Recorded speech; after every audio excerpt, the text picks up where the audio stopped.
पिछले महीने भारत और पाकिस्तान के बीच जो 4 दिन तक टकराव चला, यानी कि 7 से 10 मई तक, उसमें भारत ने जितने इलाकों पर हमला किया वो पहले जितना बताया गया था उससे कहीं ज्यादा था। अब एक पाकिस्तानी सरकारी दस्तावेज से पता चला है कि भारतीय ड्रोन हमलों ने पेशावर से लेकर हैदराबाद तक पाकिस्तान के कई हिस्सों को निशाना बनाया। भारत ने 7 मई को ऑपरेशन सिंदूर की शुरुआत की थी, जिसके जवाब में पाकिस्तान ने ऑपरेशन बुनियानुल मरसूस चलाया। पाकिस्तान की मीडिया को मिले एक सरकारी दस्तावेज में बताया गया है कि भारत ने जिन 7 नए ठिकानों पर ड्रोन से हमला किया, उनका जिक्र भारत की तरफ से कभी आधिकारिक रूप से नहीं किया गया। ये 7 जगहें थी: पेशावर, खैबर पख्तूनख्वा, अटोक, बहावलनगर, गुजरात, झंग, पंजाब, छोर और हैदराबाद, सिंध। हालांकि दस्तावेज में ये नहीं बताया गया कि इन इलाकों में ड्रोन हमले ने किस किस को निशाना बनाया। 16 मई को हिंदुस्तान टाइम्स ने सबसे पहले ये रिपोर्ट किया था कि भारत ने 8 मई को अटोक जिले में बने नेशनल डिफेंस कॉम्प्लेक्स (NDC) को टारगेट किया था, जहां मिसाइल लॉन्चर वाहनों को बनाया जाता है। बहावलनगर में फौज की छावनी है और गुजरात के खारियान में पाकिस्तान की सबसे बड़ी मिलिट्री छावनी है। झंग जिले के शोरकोट में छावनी है जो रफीकी एयरबेस के पास है, जिसे भी भारत ने निशाना बनाया था। छोर में पाकिस्तान की डेजर्ट वॉरफेयर स्कूल है और हैदराबाद में भी सेना की छावनी है। उच्च रिजोल्यूशन सैटेलाइट तस्वीरों से भी साफ हुआ है कि भारत ने 7 मई को 9 आतंकी ठिकानों पर हमला किया और 10 मई को 8 एयरबेस पर स्ट्राइक की। 7 मई की सुबह भारतीय वायुसेना ने बहावलपुर के मरक सुभान अल्लाह और मुरिदके के पास मरक त्यबा नाम के आतंकी अड्डों को निशाना बनाया।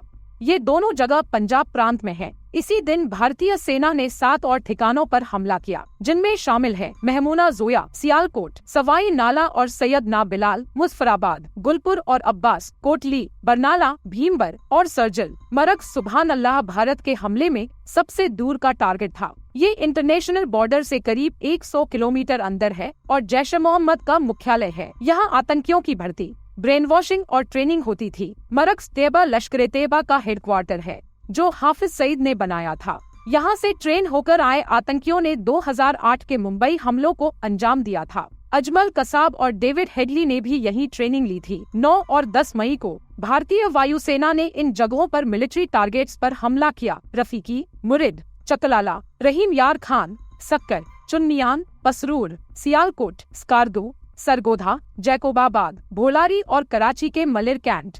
बता दें कि राहुल गांधी ने सरकार के इसी ऑपरेशन सिंदूर पर निशाना साधा है और भारत पाकिस्तान के बीच सीज फायर पर कहा कि नरेंद्र ने सरेंडर कर दिया, जिसके बाद देश में सियासत गर्माती जा रही है। देखिए भाजपा नेता गौरव वल्लभ ने राहुल के इस बयान पर क्या कहा। देखिए, कांग्रेस पार्टी के पास अभी 2 पूर्व विदेश मंत्री हैं, सलमान खुर्शीद साहब और शशि थरूर साहब। दोनों विदेश में जाके बोल रहे हैं कि डोनाल्ड ट्रंप का या अमेरिका का सीज फायर में भारत की तरफ से कोई रोल नहीं था। वो दोनों बोल रहे हैं। राहुल गांधी को कम से कम अपने नेताओं की तो बात सुननी चाहिए। मैं आग्रह करूंगा शशि थरूर जी को और सलमान खुर्शीद साहब को कि इस राहुल गांधी जी को ट्यूशन दें और बताएं कि विदेश नीति क्या होती है। ये सरेंडर तो जब हुआ था जब मुंबई में घुस के आतंकवादियों ने निर्दोष लोगों को मारा। भारतीय सेना कह रही थी हम हमला करना चाहते हैं और सरकार ने उन्हें रोक दिया। ये सरेंडर तो जब हुआ था जब जयपुर के अंदर बम विस्फोट हुआ, निर्दोष लोग मारे गए। सेना कह रही थी हमें जवाब देना चाहिए, पर उस समय की यूपीए सरकार ने उसे रोक दिया। सरेंडर उसे कहते हैं जब वाराणसी में हनुमान जी के मंदिर के सामने बम विस्फोट होता है, भारतीय वायुसेना कहती है कि जवाबी कार्रवाई करनी चाहिए, पर सरकार उन्हें रोक देती है। उसे सरेंडर कहते हैं। और राहुल गांधी जी, आपको कम से कम अपने दल के नेताओं की बात सुननी चाहिए और थरूर साहब इनको ट्यूशन दीजिए। ये बालक को आपके ट्यूशन की सख्त जरूरत है, क्योंकि ये फॉरेन पॉलिसी या फॉरेन डिप्लोमेसी नहीं समझते।